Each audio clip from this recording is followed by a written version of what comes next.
selamat sore semuanya. Apa kabar? Selamat datang di webinar Bisik Vol 27 Sertifikasiku. Apa kabar nih semuanya? Semoga pada sehat ya menjelang buka puasa nih. Semoga teman-teman semua masih pada semangat. Nah, sambil nunggu teman-teman yang join, karena ini yang datang, yang join nih baru 50%-nya lah dari pendaftar.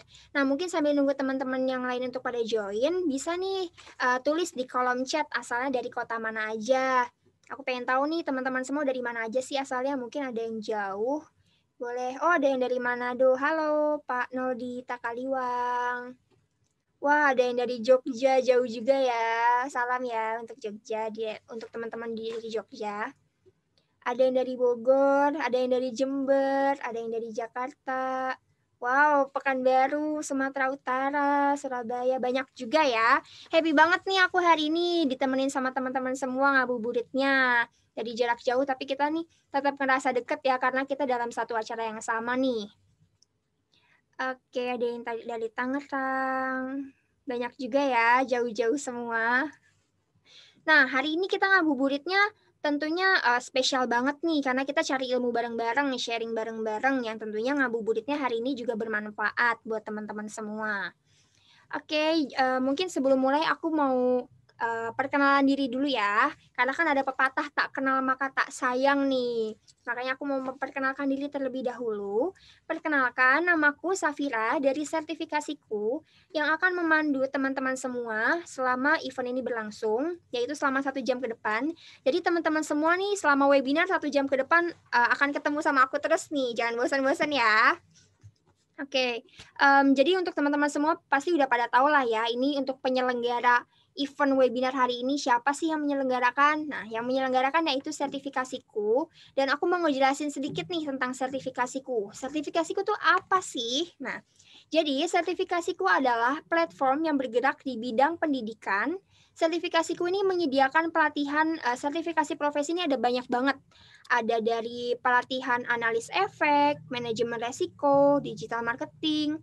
Terus ada juga yang baru nih pelatihan yaitu junior web programmer, lalu ada HR dan masih banyak lainnya yang nanti di akhir sesi akan aku jelasin nih pelatihan apa aja sih yang dipunya oleh sertifikasiku, lalu promo-promo apa saja nih yang ada di sertifikasiku. By the way, sebelum mulai aku mau jelasin nih rules atau peraturan selama teman-teman mengikuti webinar ini. Yang pertama, ini diharapkan semuanya nama Zoom-nya ini sesuai dengan nama asli ya, yang akan ditulis pada e-sertifikat. Lalu yang kedua, teman-teman nih kalau misalkan punya pertanyaan terkait materi hari ini, bisa tulis di kolom chat. Nanti akan aku bacain di sesinya tersendiri. Nanti akan dijawab langsung oleh narasumber hari ini. Dan yang ketiga, please banget jangan pada live dulu sebelum acara ini selesai.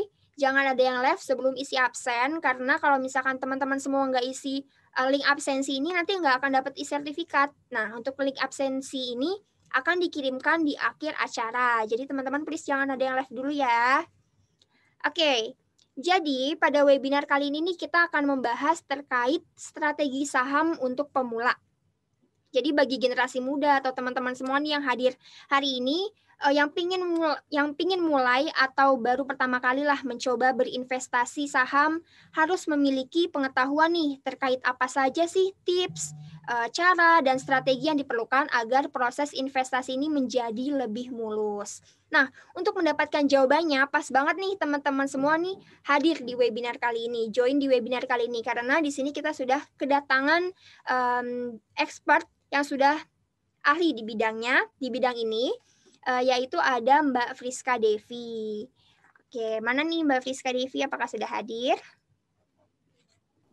Sudah, Mbak Safira. Halo Mbak Friska Devi, apa kabar? Halo Mbak Safira, Alhamdulillah baik. Gimana kabar Mbak?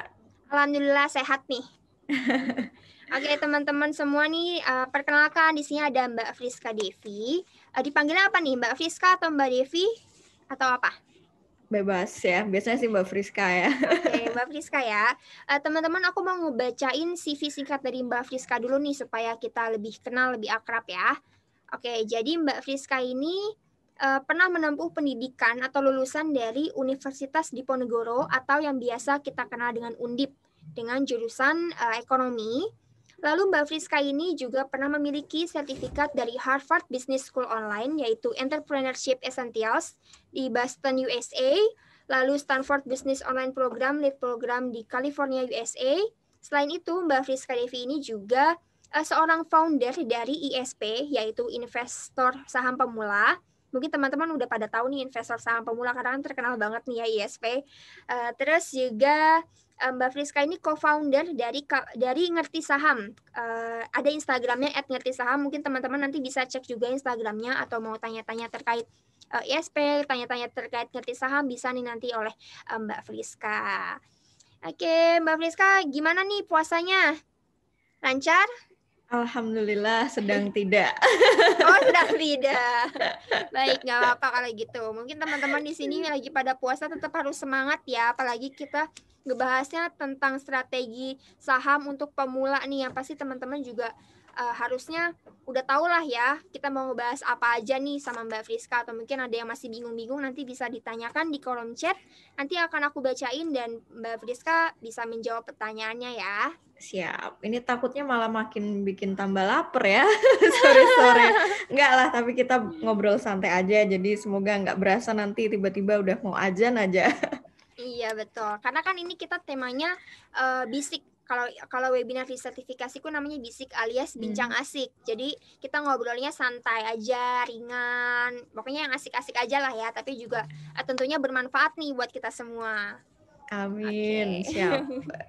Oke, mungkin aku mau langsung mulai aja kali ya, karena di sini sudah banyak juga yang hadir dan mungkin penasaran nih terkait tema yang akan kita bahas. Nah, Mbak Friska ini sudah dari kapan sih, sejak kapan udah terjun ke dunia ini, dunia ekonomi lah, terus mulai ke bidang saham kayak gini nih, udah berapa lama? Ya, sebenarnya usia investasiku sama seperti pasar modal syariah Indonesia ya, bangkitnya. 10 tahun lah, satu dekade. Tahun 2010 ya, 2010 tuh dulu awal banget saya ikut sekolah pasar modal tuh SPM dari Bursa Efek Indonesia. Nah, dari situ pertama kali bener-bener belajar tentang investasi, belajar tentang saham. Itu cuma sekedar iseng sih ya, maksudnya belum ada niatan untuk seriusin buat praktik langsung, terjun langsung investasi itu enggak, cuma sekedar iseng ikut-ikut seminar karena mahasiswa di zaman itu ngarep sertifikat doang ya waktu itu awal-awal. Jadi ya bermula dari situ di 2010 awal maba, usia pas masih 18 tahun ya di saat itu. Ya itulah pertama kali banget saya kenal dengan yang namanya pasar modal, khususnya saham ini apa bla bla bla segala macamnya. Tapi waktu itu belum ada niatan ya untuk langsung praktik atau terjun langsung. Oke. Masih ya Berarti 1 dekade belum lama kok. Hitungannya termasuk muda juga ya, 18 tahun udah mulai ikut-ikut bidang pasar modal itu termasuk muda banget loh. Ya, dibilang masih muda ya, iya sih ya. Maksudnya masih baru lulus SMA, terus masih fresh banget itu habis ospek. Aku inget banget ospek zaman kuliah, terus ada poster gitu di kampus sekolah pasar modal. Nah dari situ aku kepo ya, pasar modal kok ada sekolahnya, emang ngapain sih di sekolahnya, bahas apa segala macem.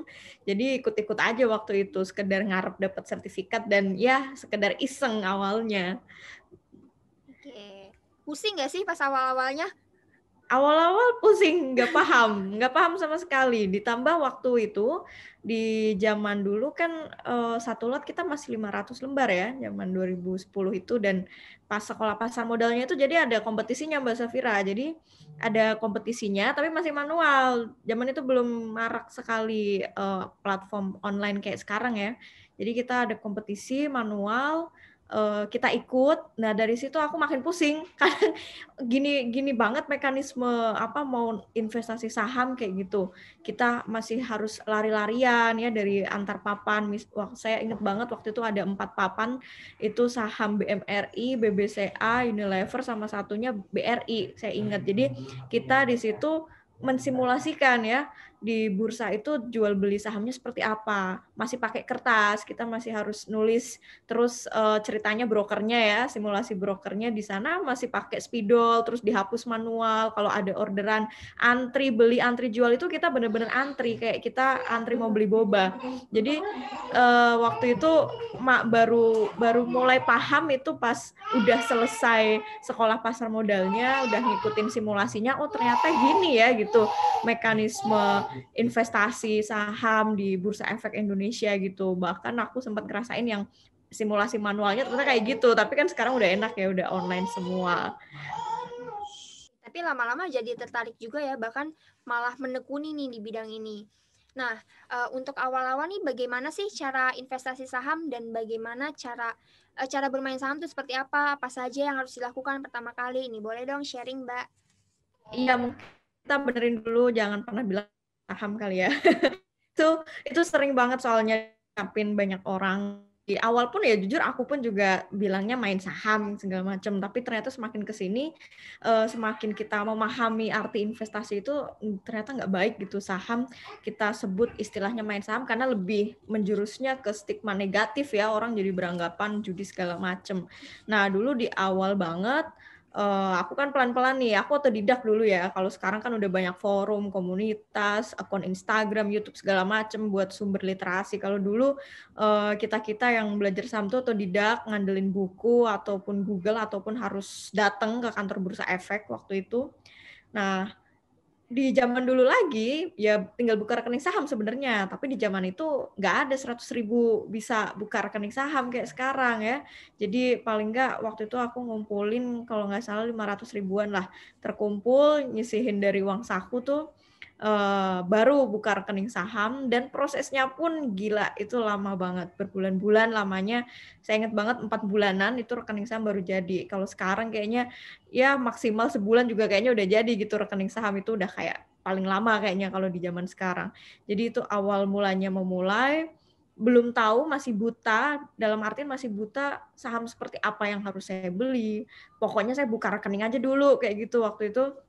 Dalam pikiran saya, ya udahlah pokoknya buka rekening saham dulu kayak gitu, pengen lihat kayak gimana sih tampilan atau aplikasi buat jual beli rekening saham, terus pakai nama kita sendiri kayak gitu, ada istilah rekening saham itu kayak gimana segala macam. Jadi waktu itu learning by doing. Yang penting saya start dulu ya, mulai dulu gitu dengan buka rekening saham. Perkara mau pahamnya kapan dan apa itu bisa kita pelajarin pelan-pelan. Itu awal mula step pertama banget lah ketika kita sudah mulai merasa tertarik, ya udah mulai dulu aja dengan buka rekening saham dulu. Perkara berikutnya sambil jalan sambil belajar gitu. Oke, jadi Mbak Friska masih belum tahu, tapi yang penting bikin dulu lah ya rekening sahamnya ya. Iya, yang penting punya dulu aja. Iya, oke. Tapi ngomong-ngomong terkait rekening saham nih, sebenarnya berapa sih minimal dana untuk memulai investasi saham itu?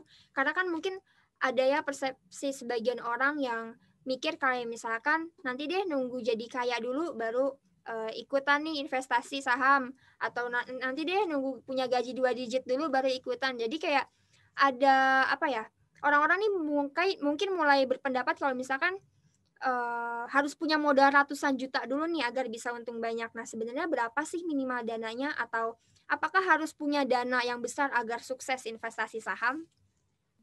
Jawabannya jelas enggak ya. Dulu awal aku kira juga gitu. Saham terkenal kan ya, terkesan ya eksklusif untuk orang-orang yang keren-keren lah gitu. Apalagi dulu zamanku, apalah kita mahasiswa emang bisa beli saham segala macem. Tapi enggak ada minimalnya gitu. Kalau bicara berapa minimal, aku bakal tanya balik. Lah kira-kira pengen beli sahamnya apa dulu nih kayak gitu. Jadi modalnya disesuaikan dengan saham apa yang pengen kita beli kayak gitu. Atau mungkin di awal ada rezekinya, ada uang nganggurnya berapa, ya udah setorin dulu aja ke rekening sahamnya gitu. Misal belum tercapai sesuai nominal saham perusahaan yang ingin dibeli, setidaknya diem aja di rekening saham. Aku dulu tipe kalau orang yang lebih suka nyimpen duit tuh di rekening saham dibanding rekening tabungan yang ada ATM-nya, karena nggak gampang diambil dan nggak ada biaya admin. itu hobiku dari zaman mahasiswa sampai sekarang kayaknya. Jadi dulu kayak gitu Mbak Safira. Nggak ada nominal minimalnya, tergantung perusahaan apa yang ingin kita beli. Karena beda ya, kita mungkin ada teman-teman di sini yang punya impian, saya pengen nabung saham sekelas mungkin BBCA gitu sampai berapa lot, atau minimal 1 lot. 1 lotnya aja udah jutaan kan kalau BBCA. Tapi mungkin ada juga yang saya pengennya beli saham Sido Muncul deh kayak gitu. Nah itu jauh lebih murah gitu, masih di bawah inilah 1 juta, masih ratusan ribu kayak gitu. Jadi tiap orang pastinya nanti akan punya modal yang beda-beda, menyesuaikan mereka pengen beli sahamnya apa. Tapi kalau sekedar untuk buka rekening saham, saya rasa sih sekarang 100.000 juga udah bisa ya. Oke, berarti minimalnya juga termasuk rendah ya. Siapapun sebenarnya bisa sih kalau misalkan untuk memulai investasi saham dengan nominal segitu ya. Karena kan pendapat orang kan selama ini kayak yang harus punya uang banyak dulu nih untuk memulai investasi saham. Ternyata dari 100.000 juga sudah mulai bisa ya. Iya, tapi perlu ada poin pentingnya ya kalau kita bicara soal modal. Itu nantinya akan bicara soal psikologi. Jadi saya selalu sharing ke teman-teman itu, kalau kita udah mulai dengan modal kecil, sampai kita nanti someday udah punya modal besar, kalau bisa kita punya habit yang sama gitu. Dari awal modal kecil pun kita harus mulai menanamkan lah ya istilahnya habit yang bagus dalam berinvestasi kayak gitu. Karena mau itu modal kecil modal besar, kalau kita punya bad habit dalam investing, misal lebih ke arah spekulasi atau gambling segala macam, itu pasti akan terbawa. Dan biasanya nanti ketika udah dihadapkan dengan mengelola jumlah uang yang lebih besar, nah di situ tantangan besarnya, psikologinya bakal diuji lah secara mental segala macamnya. Oke. Tapi ini mungkin di sini kan judulnya strategi saham untuk pemula ya. Nah, mungkin ada yang masih bingung nih ingin investasi saham, terus tapi bingung, masih khawatir saham apa yang sebaiknya dibeli. Nah, menurut Mbak Friska ini saham apa sih yang cocok untuk pertama kali dibeli untuk seorang pemula? Untuk pemula sebenarnya saham apa yang cocok dibeli? Aku pribadi nih ya, aku tipikal blue chip follower ya. Ya tiap investor pasti beda-beda sih. Ada yang mereka mungkin memang demennya beli saham yang kecil-kecil ya, yang market kapitalisasinya kecil, atau mungkin kayak yang saya sukanya blue chip segala macam. Tapi kalau untuk pemula, saya nggak pernah langsung menyarankan kudu atau harus A, B, C segala macam. Pemula cobain aja dulu pengen beli saham apa. Yang jelas di awal harus tahu alasannya kenapa beli saham itu. Jadi biar nggak terkesan kita kayak judi atau gambling asal beli. Pemula boleh nggak beli saham yang market kapitalisasinya kecil atau yang sering kita dengar itu saham gorengan segala macam. Kalau memang pengen ngerasain, cobain aja gitu 1-2 lot. Biar rasa penasarannya itu terjawab dulu kayak gitu. Biar dapat pengalamannya dulu. Aku pun dulu juga sama ya, nggak melulu beli saham-saham yang bagus gitu ya. Pernah juga tetap ngerasain penasaran nih pengen beli saham ini yang dibilang katanya saham gorengan segala macam. Tapi ya tetap orientasi utamanya ya, yang jadi preferensi utamanya pasti saham-saham yang berfundamental atau kinerjanya bagus. Dan itu nggak melulu blue chip. Ada juga saham-saham second liner atau yang kapitalisasinya lebih kecil lah, di bawah 50 triliun, 100 triliun, itu juga ada saham-saham yang memang kinerjanya bagus. Intinya balik lagi ke teman-teman, mau beli saham apapun saya rasa sama aja selama kita tahu benar-benar apa yang kita beli gitu. Jadi nggak asal. Nggak harus orang yang beli blue chip itu akan menjadi investor sukses, itu belum tentu gitu. Semua orang, banyak kok saya menjumpai teman-teman saya, mereka yang mungkin menganut value investing, mereka beli berdasarkan value-nya under value atau udah over value segala macam. Intinya sama aja. Semua saham itu di bursa sebenarnya bagus ya. Banyak maksudnya yang berfundamental bagus.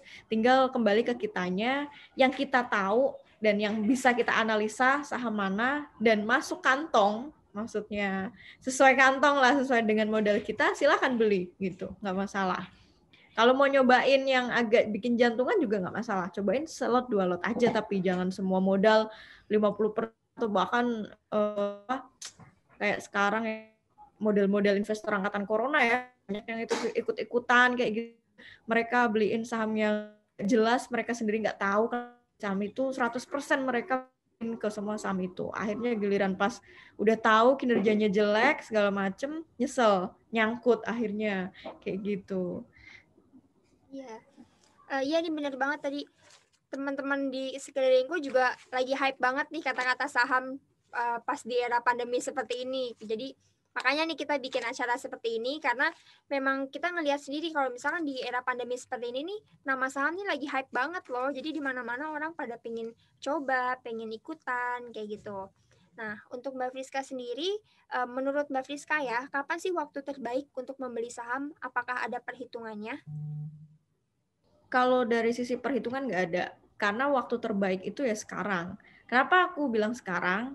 Karena posisi negara kita itu masih sangat diuntungkan pasar modalnya, ya. Pasar modal aku sendiri mengalami dari zaman IHSG 2000-an, di zaman itu ya, di bawah 2000 sempet lah. Di zaman itu tuh IHSG ya belum senaik sekarang ya, tapi dalam waktu rentang 10 tahun naiknya luar biasa, 3 kali lipat dari awal aku gabung menjadi seorang investor saham di Bursa Efek. Jadi kalau kita lihat secara peluang atau potensi, kita bicara soal potensi, kita nggak bicara waktu yang tepat secara grafik atau teknikal segala macam ya. Tapi kita bicara time horizonnya panjang, itu ya sekarang ini udah bisa bilang masih tepat, waktu yang tepat. Kecuali nanti ketika kita bicara mungkin Indonesia udah di tahun 2040, 2045 yang proyeksinya kita jadi negara maju. Nah, kayak kalau pas itu baru nanya kapan waktu yang tepat, kayaknya udah telat ya, karena bursa kita pasti harusnya udah ngikutin perkembangan ekonomi negara kita. Kalau ekonomi negaranya masih berkembang seperti sekarang, pasar modal kita bursanya juga masih akan terus berkembang seterusnya. Kebayang aja dari zamanku 2000 IHSG sekarang udah sempat 6.000 lebih, 3 kali lipat. Belum kita bicara 10 tahun mendatang, terus 20 tahun mendatang, kebayang nggak akan berapa lagi kenaikan IHSG kita. Jadi teman-teman nggak usah terlalu keblok mindset-nya ya, dalam artian ada waktu-waktu tertentu yang dianggap bagus untuk beli saham.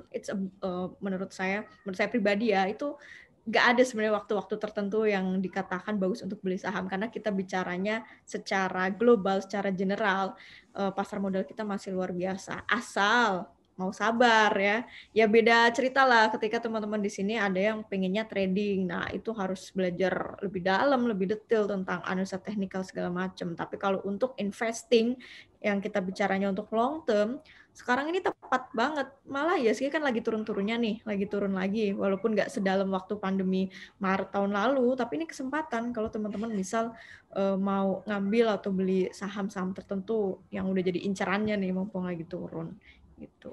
Oke, jadi kalau misalkan ditanya kapan waktu terbaik membeli sekarang ya membeli saham ya lebih baik dari sekarang ya. Iya, sekarang karena sendiri udah buktiin gitu ya. Ibu sekarang udah sempat 6.000 lebih. Aku kadang pikir, wow, kalau aku bisa sesabar Buffett ya, pegang saham bisa sampai 5 bahkan 10 tahun lebih.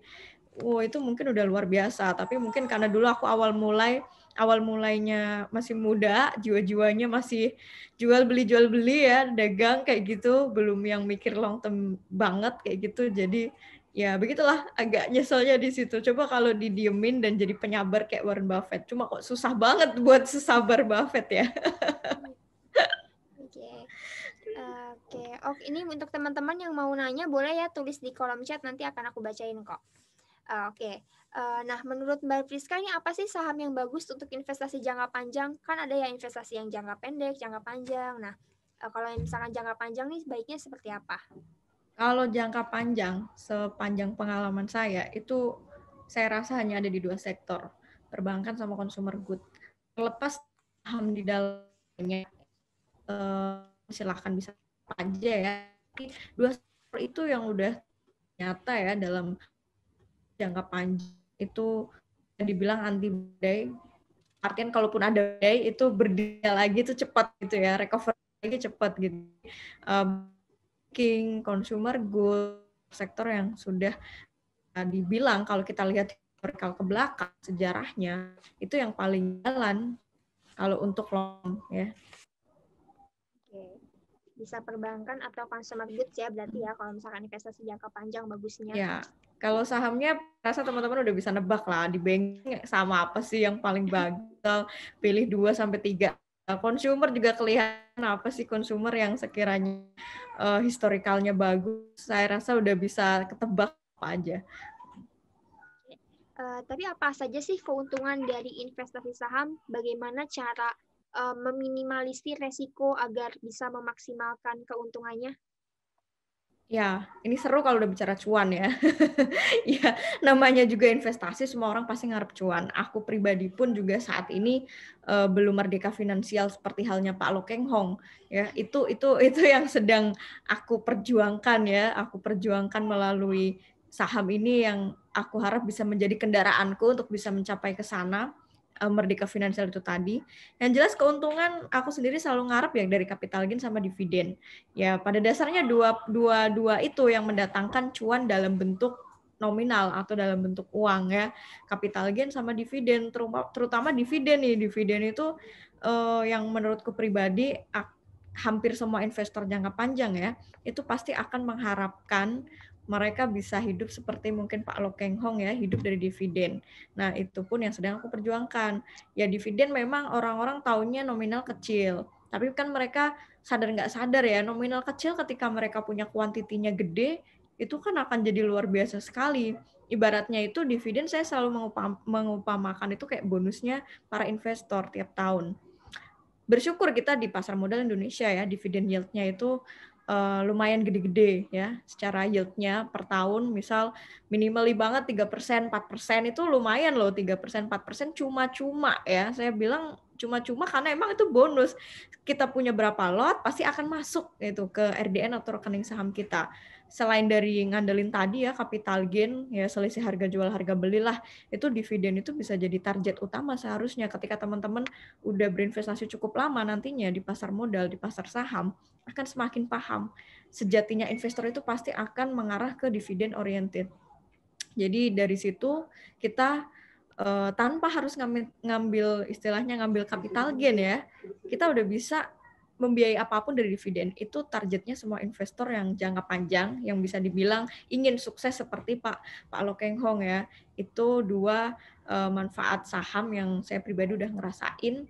Ada satu lagi keuntungan saham, tapi memang bukan dalam bentuk nominal duit ya.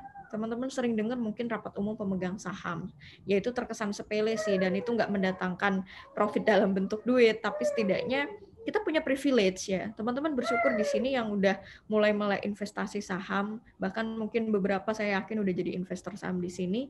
Kita punya privilege bisa menghadiri sebuah rapat umum pemegang saham, itu perlu disyukuri, karena di luar sana masyarakat yang mereka nggak beli saham, nggak punya saham, mereka nggak akan bisa ikut RUPS, kecuali direksinya, atau mungkin kecuali manajemennya, gitu. Tapi kita, karena kita investor saham, walaupun satu lot doang, kita kan berhak ikut RUPS, walaupun suara kita minoritas, ya kita bukan investor mayoritas lah, seperti halnya mereka pemegang saham mayoritas, tapi setidaknya dari situ kita punya privilege dan kita bisa dapat pengalaman banyak. Saya sendiri merasakan ikut RUPS tuh wajib 1 kali seumur hidup. Kalau teman-teman memang sempat dan kebanyakan memang di Jakarta, walaupun di daerah sih ada ya beberapa head office emiten-emiten yang bisa teman-teman hadiri, tapi saya menyarankan coba 1 kali seumur hidup teman-teman ke depannya selama jadi investor, ikut aja sekali yang namanya rapat umum pemegang saham. Itu luar biasa, rasa bangganya kita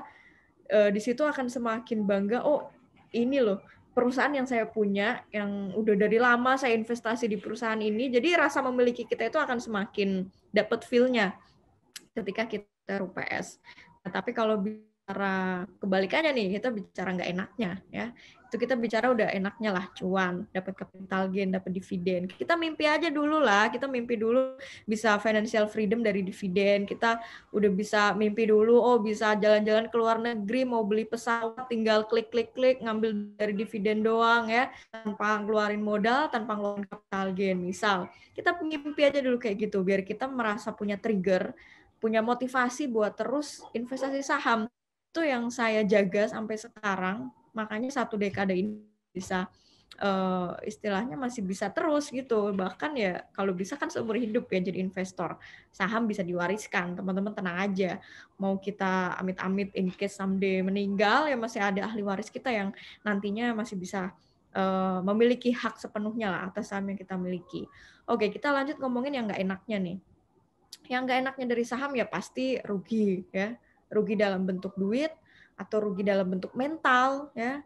Kalau rugi dalam bentuk duit ya jelas ya, kalau teman-teman ngalamin capital loss ya, entah itu cut loss karena trading ya, terus jual rugi karena fundamentalnya udah nggak bagus mungkin, atau jual rugi karena tadinya dia masuk syariah terus keluar dari syariah, mau nggak mau harus dipaksa jual terus pas lagi rugi, ya itu bisa jadi itu salah satu kerugian yang sudah sangat melekat ya dalam diri seorang investor. Kita nggak bisa jadi investor terus ngarepnya saham itu akan naik terus tiap hari, itu bullshit banget, nggak mungkin ya. Sepengalaman saya namanya saham naik turun, kita nggak bisa egois, saham itu dalam jangka pendek tiap hari kita ngelihatin, nggak usah tiap hari capek-capek ngeliatin aplikasi, itu saran saya ya. Pemula di awal bolehlah sebulan 2 bulan rajin-rajin buka apps, nggak masalah, saya dulu juga gitu, tapi untuk sekedar belajar tools-toolsnya yang ada di aplikasi, ini fungsinya untuk apa, bukan hanya untuk terus memplototi harga saham pergerakan, itu akan bikin psikologi teman-teman lama-lama akan nggak kuat mentalnya kalau keseringan lihat aplikasi dan naik turunnya harga saham. Saham itu bukan instrumen investasi untuk yang tiap hari untuk dilihat, enggak. Coba aja diemin fundamental bagus, diemin lihat 1 tahun ke depan, 1 tahun ke depannya segala macam, itu akan lebih menyenangkan. Atau per kuartal deh. Saya saranin teman-teman bisa ngecek harga saham itu per kuartal aja pas laporan keuangan keluar ya. Itu kan bentuk kita pantau ya, laporan keuangan kan bentuk kita atau kinerja perusahaan seperti apa. Nah, balik lagi tadi kita udah ngobrolin soal capital loss, itu yang paling utama lah. Terus kemudian apalagi sih kerugian yang mungkin bisa teman-teman alamin? Saya bicara pahitnya aja. Teman-teman bisa jadi kalau udah beli sebuah saham, terus sahamnya itu mati atau tidur, itu bisa jadi. Kalau di awal sampai teman-teman itu salah pilih ya. Banyak kok kejadian kayak gini, dalam arti teman-teman saya juga banyak yang ngerasain beli saham terus sahamnya tidur ya. Selayaknya orang tidur deh, makanya saya julukin saham tidur. Selayaknya orang tidur kan anteng nggak bangun-bangun. Saham juga banyak yang kayak gitu. Kira-kira apa yang nyebabin saham kok bisa sampai tidur? Harganya maksudnya stuck di situ aja. Apalagi kalau bukan kinerja. Ya, makanya di awal saya selalu menekankan kinerja itu udah paling penting. Ketika di awal kita udah salah pilih saham dikarenakan mungkin kita nggak tahu atau sekedar ikut-ikutan, ternyata ini saham kinerjanya jelek. Pas kita udah beli, harga sahamnya malah semakin turun. Apa yang menyebabkan harga sebuah saham turun? Sepinya peminat. Selayaknya kayak di pasar pada umumnya. Ketika ada barang jelek, ya investor mana yang minat beli? Itu secara logika. Makanya menyebabkan harga saham semakin turun. Di bursa harga paling mentok kan 50 perak. Nah, kalau udah semakin turun, kinerjanya semakin jelek, investornya makin dikit, permintaannya semakin dikit, harga semakin turun, mentok 50. Udah tidur. Iya, kalau tidurnya cuma sehari, 2 hari terus bangun, ya.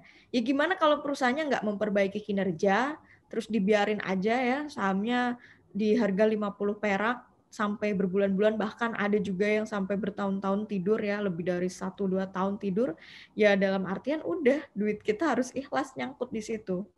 Bisa sih teman-teman jual, tapi harus di pasar nego, bukan di pasar reguler bursa. Dan itu namanya juga pasar nego, itu udah kayak barang lelang, murahan semua. Dijual 11 perak, 12 perak, 20 perak, kebayang nggak kita beli sebuah perusahaan nih, kita nggak niat mau gambling atau judi, tapi kalau sampai amit-amit teman-teman ada yang udah terlanjur bikin kesalahan kayak gitu, ya mau nggak mau, silahkan kalau mau ngelepas sahamnya harus di pasar nego, tapi itu dia, kita udah kayak lelang barang murah, siap ruginya akan semakin, kalau nggak ya udah opsi 2, kita nyangkut sampai nggak tahu kapan saham itu akan bangun dari kubur ya, dari tidurnya. Itu saham tidur. Dan yang paling terakhir, yang paling parahnya, kalau kita bicara soal rugi ya, saham perusahaan yang kita beli perusahaannya bangkrut ya. Itu terjadi nyata ya. Beberapa tahun terakhir memang nggak banyak kejadian saham perusahaan yang sampai bangkrut. Tapi kalau saham yang tidur itu banyak banget ya. Cuma saham bangkrut pasti bermula dari kebanyakan sahamnya tidur, kebanyakan ya. Nah, jadi makanya lagi-lagi the worst case banget kalau sampai dulu saya jadi ingat dulu tuh ada saham namanya Cipaganti ya. Cipaganti itu perusahaan travel. Dulu saya sering pakai juga tuh travelnya Cipaganti asal Bandung. 2017 itu heboh banget dulu Cipaganti, go public atau IPO lah di bursa. Tapi ternyata dikarenakan ada kejadian di dalam internal mereka lah, terus menyebabkan kinerja perusahaannya menurun ya. 2017 itu mereka dinyatakan bangkrut, pilot ya, delisting dari bursa. Banyak korban saat itu. Korban dalam artian investor yang masih punya sahamnya tapi belum sempat jual sahamnya karena udah terlanjur bangkrut, ya udah duitnya juga hilang. Investasi saham ini udah kita bicara investasi yang paling fair, teman-teman. Kenapa saya bilang fair? Adil banget. Perusahaan untung kita dapat untung, perusahaan rugi kita juga rugi, perusahaan bangkrut kita bangkrut. Kurang adil apa coba ya? Jadi disinilah letak kita diuji ya untuk bisa menganalisa dari awal saham perusahaan apa yang layak kita untuk beli. Jadilah investor yang cerdas lah, jangan jadi investor yang investor KTP doang kayak gitu ya. Dibilang investor tapi modal dia beli saham cuma ikut-ikutan doang, entah itu FOMO, terus ikut-ikutan terbawa spekulasi, judi hanya karena iming-iming, oh sahamnya katanya mau digoreng, besok bisa sampai arah 3 hari berturut-turut segala macem. Ya yang kayak gitu-gitu biasanya mereka nggak akan bertahan lama di pasar saham. Setahun 2 tahun biasanya udah pensiun rata-rata. Jadi selain ada keuntungan, kita juga harus tahu nih bahwa ada kerugiannya juga ya. Jadi jangan maunya yang enak-enaknya aja nih. Kita harus juga tahu ada resiko-resikonya ya di balik investasi saham tersebut. Nah, tadi Mbak Friska ngebahas jadilah investor yang cerdas. Nah, boleh dong dijelasin ke kita gimana sih caranya untuk menjadi investor yang cerdas? Strategi apa nih yang harus dilakukan sebelum melakukan jual beli saham ini? Ya, ini tips kalau teman-teman mau bertahan lama di pasar saham ya. Nggak berlaku untuk teman-teman yang hanya sekedar mau nyari cuan untuk sebulan 2 bulan doang atau setahun 2 tahun habis itu keluar dari saham. Tapi buat yang mau bertahan atau survive lama nih, minimal 5 tahun, 10 tahun atau bahkan selamanya, mungkin bisa coba diaplikasikan. Yang pertama teman-teman, di awal saya paham teman-teman di sini pasti secara psikologi namanya juga masih pemula misal kebanyakan ya, pasti banyak rasa deg-deg, gak tenang atau panikan, itu wajar. Nikmatin aja. Saya pun dulu juga menikmati aja prosesnya. Itu hal yang lumrah, nggak bisa kita elak dan nggak bisa kita hindarin juga. Tapi pelan-pelan ketika teman-teman nanti udah punya jam terbang, saya punya angka keramat, angka keramat yang saya tetapin sendiri 135 ya. Ketika teman-teman udah misal bisa survive nih sampai 1 tahun ya. Usia investasi 1 tahun harusnya setelah itu di masuk tahun kedua, teman-teman secara psikologi udah mulai agak lebih tenang. Nggak panikan seharusnya. Ya, kecuali kalau nggak kayak gitu berarti ada yang salah mungkin ya. Nah, ntar kalau udah masuk usia 3 tahun ya, di usia 3 tahun biasanya rata-rata teman-teman akan mulai jarang buka aplikasi. Biasanya ya, itu dari pengalaman saya sih, dari pengalaman pribadi. Di atas 3 tahun, udah kita akan semakin cuek dengan aplikasi ataupun dengan saham yang tiap hari naik turun fluktuasi segala macam ya, sampai usia 5 tahun investasi. Ngelewatin 5 tahun saya rasa teman-teman akan bisa long last selamanya. Amin ya, harapannya seperti itu. Karena kunci utamanya ternyata kalau kita udah investasi, milih sahamnya udah bener, udah cuek aja ya. Dalam artian cuek itu cuek yang terkontrol ya. Kita udah menganalisa dulu nih saham apa yang mau kita beli. Kita punya target, misal ini saham dibuat persiapan dana pensiun. Kita udah punya target, oh misal saat ini saya nyiapin dana pendidikan anak, misal nih beli ETF kayak gitu ya, reksadana yang diperdagangkan seperti saham kayak gitu. Kita udah punya tujuan ya, kita terus udah milih kendaraannya, ya udah biarin aja kendaraannya sampai tujuan dengan selamat. Asal kita udah benar-benar dari awal udah milih kendaraannya tepat nih, saham perusahaannya, jenis instrumen investasinya yang kita pilih itu sebisa mungkin itu tadi fundamentalnya bagus. Itu udah yang utama. Terus berikutnya, jangan terlalu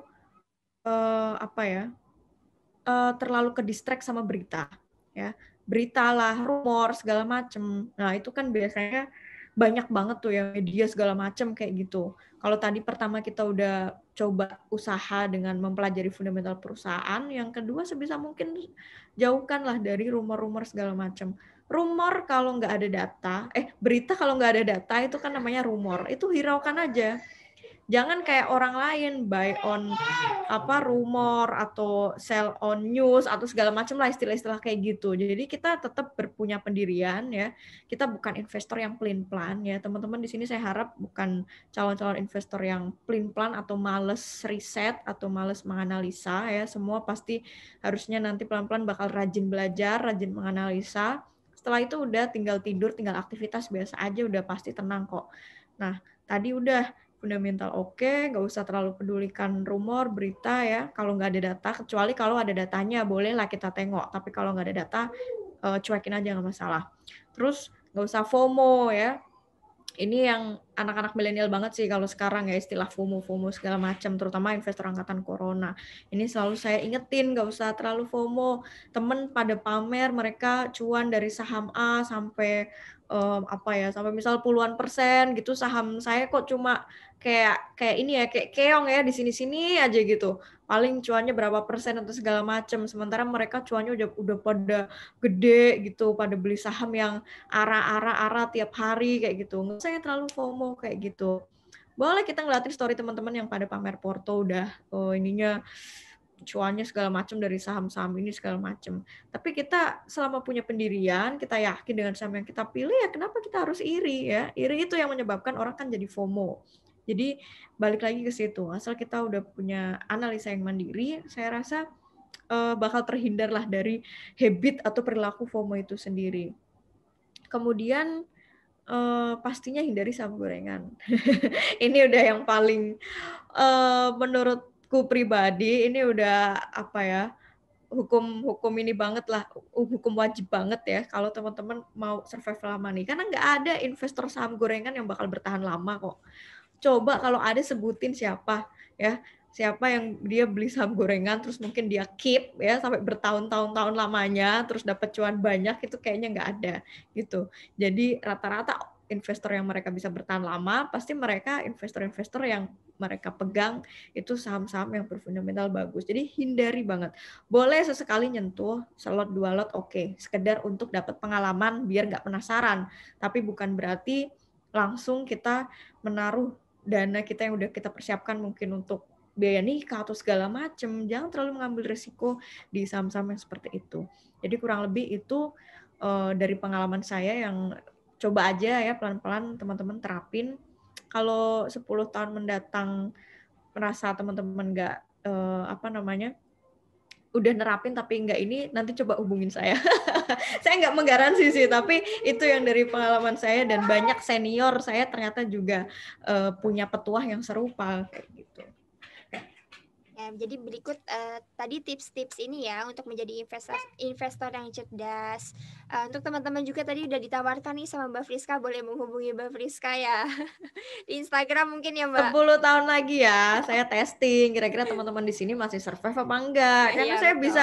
bisa ngebaca kok, maksudnya bisa ngebaca habit investor seseorang. Kalau dari awal aja habitnya mungkin dia udah demennya beli saham gorengan segala macam, itu udah bisa ketebak akan berapa lama dia bisa survive. Jadi karena ya saya udah menjumpai banyak temen, banyak circle yang habitnya ada yang kayak gitu, ada yang seperti ini. Jadi teman-teman di sini pun bisa nebak-nebak lah. Saya bukan cenayang, tapi hanya sekedar melihat histori dari orang-orang sebelumnya. Oke, mungkin sekarang langsung ke Q&A aja ya, karena ini udah banyak banget. Tapi mungkin akan 2 atau 3 aja nih pertanyaan nih yang menarik.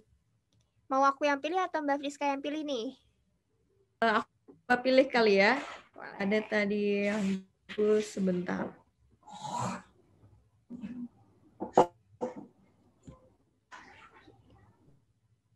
Pada semangat nih ikut webinarnya, banyak yang tanya. Bingung pilihnya. Ada pertanyaan bagus nih dari Mbak Gladys. Izin bertanya Kak, umur saya 17 tahun. Ini masih muda banget nih, masih SMA berarti ya. Lebih muda dari saya loh. Dulu maksudnya waktu awal mulai, saya 18, dia 17, curang nih. Lebih muda setahun. Saya umur 17 tahun, sebaiknya saya langsung terjun beli saham atau lebih baik memperdalam ilmu investasi. Nah, sebenarnya umur 17 tahun udah bisa ya buka rekening saham karena udah punya IKTP sama nggak tahu kalau buku rekening tabungan udah punya atau belum ya Mbak Dwi. Tapi kalaupun mau buka rekening saham dulu Saya rasa nggak masalah, karena berangkat dari pengalamanku dulu pun ya buka rekening saham dulu, tapi nggak langsung saat itu juga beli saham langsung kayak gitu, karena butuh ngumpulin modalnya dulu. Jadi sembari praktik, sembari belajar, saya rasa itu dua kombinasi yang cocok banget ya buat anak-anak muda. Karena selagi muda, itu kapan lagi teman-teman bisa trial and error ya. Jangan sampai nanti udah tahu sahamnya dari umur 17 tahun, tapi mulai investasinya ketika nanti mungkin pas usia 30. Nah, itu sangat nyesel banget, padahal udah dikasih kesempatan buat trial and error. Jadi, saya rasa yang merasa teman-teman di sini seumuran atau hampir sepantaran dengan Mbak Dwi ini, buka rekening sama aja dulu nggak apa-apa. Sekarang udah mulai banyak sekuritas yang bisa sih ya dalam satu rekening, bisa beli reksadana, bisa beli saham. Jadi, why not dicobain? Udah punya rekening, karena nanti mau belinya sambil ngumpulin modal ya selang beberapa setelah itu nggak masalah.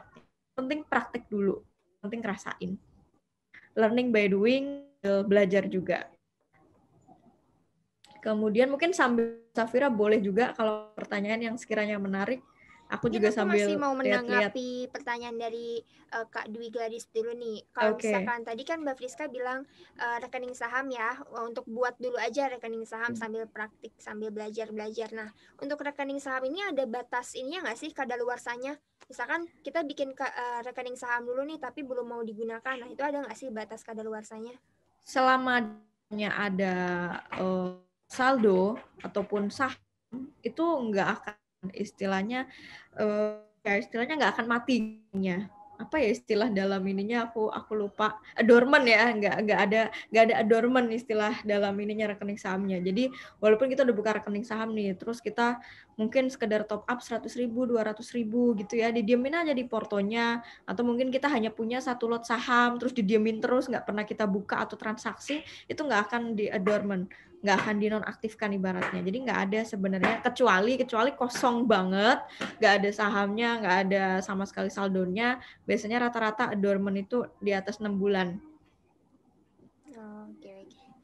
Oke, sekarang pertanyaan dari ini nih ada Yandi Sedar. Kak, sebagai investor, sebaiknya maksimal memiliki berapa portofolio? Lebih baik 5 atau 20 nih? Boleh dijawab Mbak Friska? Wah, ini pertanyaan bagus. Ini terkait komposisi ya. Kalau bicara komposisi, aku pribadi banyak trial and error untuk porto pribadi ya. Pernah ngerasain dalam satu porto itu lebih dari 10 aku beli saham dengan jumlah lot yang sedikit-sedikit. Tapi ternyata dengan komposisi seperti itu membuat psikologi saya ya itu jujur agak ke distract karena melihat pas buka apps itu agak terlalu banyak ya, mungkin memang daya tampung otak manusia kan nggak bisa memonitor terlalu banyak ya. Akhirnya pelan-pelan saya pelajarin, oh sepertinya tiap orang memang akan punya komposisi ideal atau jumlah yang berbeda-beda. Tapi kalau udah sampai pada titik kita ngelihatnya nggak nyaman, terus mantaunya juga udah merasa banyak banget sih nih porto kayak gitu. Kalau udah sampai terucap banyak banget nih saham gue, atau itu berarti yang dieliminasi. Ada teman saya yang sampai 7 saham dia masih oke, fine. Mantaunya oke, masih terkontrol segala macamnya. Tapi kalau saya pribadi jujur sampai detik ini tuh rata-rata saya 5 sampai 6 itu udah paling maksimal. Di atas itu saya udah langsung beranggapan kebanyakan ya. Jadi kalau teman-teman di sini silahkan coba trial and error sampai menemukan angka idealnya masing-masing ya. Gimana trial and errornya? Ya udah beli saham aja sampai jumlah limit ya, jumlah limit yang sampai bilang silahkan diturunkan jumlah komposisinya. Tapi sektornya kalau bisa diversifikasi ya. Pemulailah cobain 2-3 misal 2-3 emiten dari 2 sektor beda ya. Tujuannya kita akan sektor-sektor kan bisa mendiversifikasi risiko juga ya. Risiko lah, bentuk upaya kita untuk meminimalisir risiko. Jangan sampai kita beli 5 emiten nih, tapi satu sektor semua banking. Ya. Ketika banking lagi lesu ya otomatis foto kita merah semua ya. Tapi beda ketika kita mungkin punya 3 emiten. ada 1 banking, 2 consumer good. Nah, it's okay. Banking kan lagi lesu sektornya, tapi kita punya consumer good yang tahan banting. Jadi kita masih bisa akumulasi profit sebenarnya, bukan floating loss atau segala yang masih rugi. Jadi sebaiknya 2-3 dulu kalau memang di awal-awal ya, nanti pelan-pelan trial and error sampai menemukan angka ideal portofolio buat teman-teman masing-masing. Karena nanti pasti tiap orang akan beda-beda. Menyesuaikan kapasitas otak manusia masing-masing lah. Sampai pada titik mana sih mereka mampu memantau ataupun mengontrol jumlah saham yang mereka punya. Oke, terima kasih Mbak Friska atas jawabannya, dan Mas Yandi ya tadi ya sudah dijawab ya pertanyaannya oleh Mbak Friska. Oke Mbak Friska, berhubung sekarang udah 5 menit terakhir nih menjelang jam 5, mungkin teman-teman juga ada yang mau mempersiapkan berbuka puasa.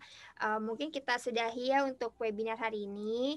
Nggak berasa sih udah sejam. Iya, udah sejam ya, banyak banget perasaan yang nanya. Kayaknya dari tadi aku ngomong tuh kayak baru setengah jam deh, belum sampai sejam. Kurang ya, kayaknya cuma sejam ya. Iya, kalau ngobrol-ngobrol tuh seru, asik, nggak berasa waktu gitu. Jadi malah aku kira ini baru 30 menit, kok udah jam 5 ya? Iya, cepet banget. Kasihan ini juga peserta yang lain masih banyak yang penasaran terkait materi juga.